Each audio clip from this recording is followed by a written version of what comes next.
Hello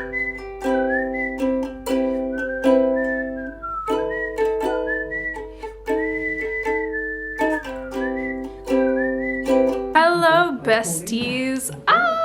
It's that time of year again and I love this time of year.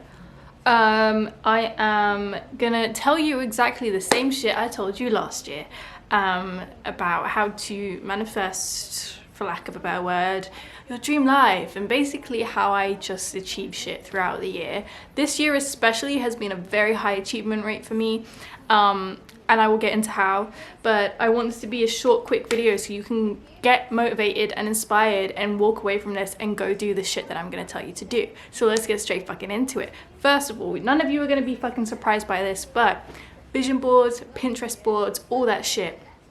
I have a I have a vision board right next to my bed, and 2 days ago I turned around to it and I was like, oh my god, I wrote like this date and like I achieved everything on here, and I didn't realize that I would, or like I didn't realize that I did until I looked at it.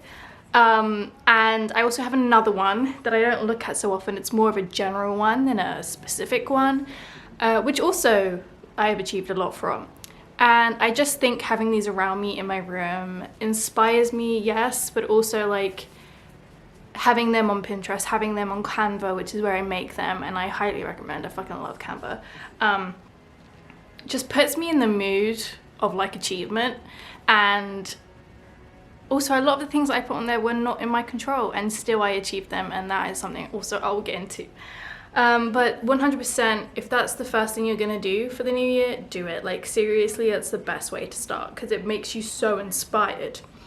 So then, journaling. Here's my thing, okay? Before you go, oh, that's a bit, I'm not into journaling, I don't write well, I get it. I have had my fair share of like feeling a bit meh about journaling, just in the sense of sometimes it feels great and sometimes I'm like, this is so fucking pointless and I'm not writing anything new that I haven't already written a million times. So it really depends on like where you stand with it. But I do think like even if you don't do it at all, it's good to do it before the new year, into the new year, to kind of just show where your state of mind is, and maybe you can reflect back at it at the end of the new year and see like how much things have changed. I don't personally like to do that, in the sense of I don't like to look back and be like, wow, I was so depressed, or like, wow, I was so hopeful, because it's just a bit like, it gives me a bit of an icky feeling. But for some people that might be super motivational, so it's up to you. But that's just something that I know a lot of people do, and it does help a lot of people. And sometimes if I'm in the mood or if I feel like it's gonna help me, I do it.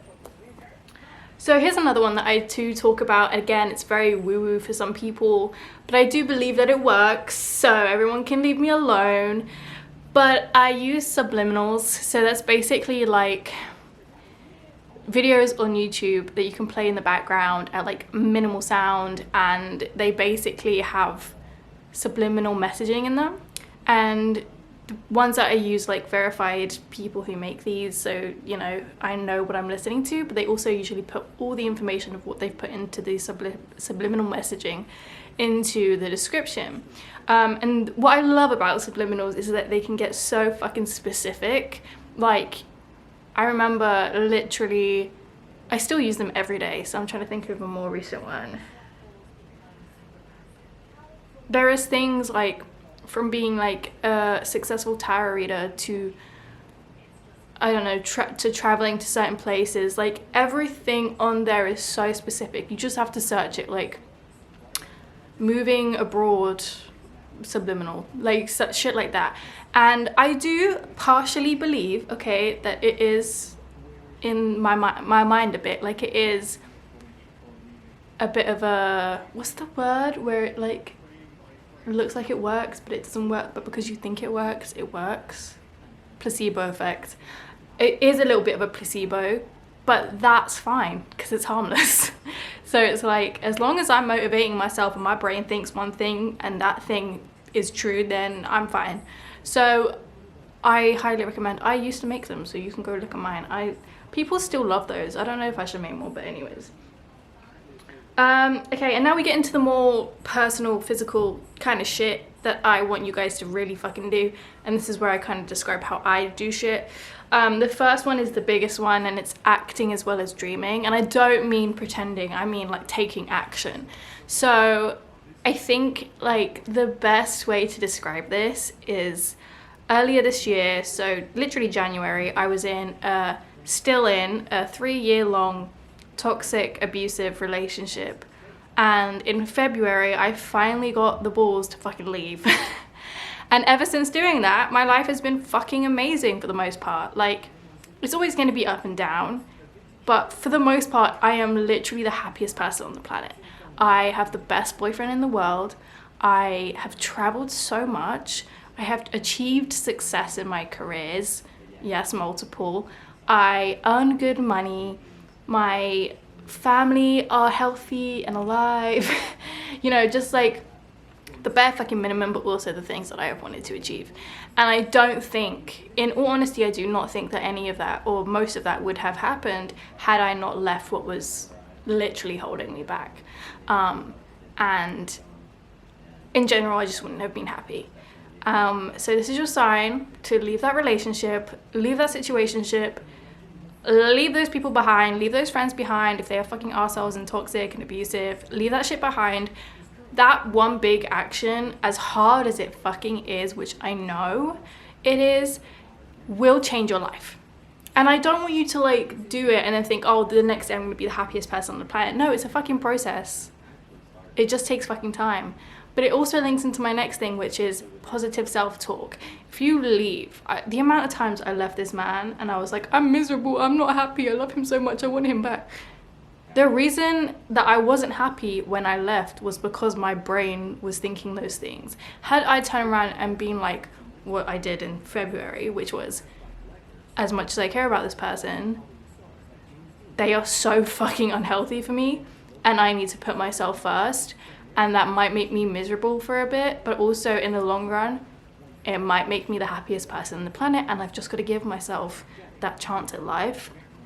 And that is the difference. It's not just taking the action, it's the positive self-talk, which is hard for some people. It's hard to turn around and be like, oh, you are the best, you are amazing, you're so beautiful, and you're just talking to yourself in the mirror. But it doesn't need to be like that. It just needs to be what I learned in my cognitive behavioral therapy for my OCD, which I completed this year, is, well, what if things don't go wrong, and what if I do make the right decision, and what if things go really well, and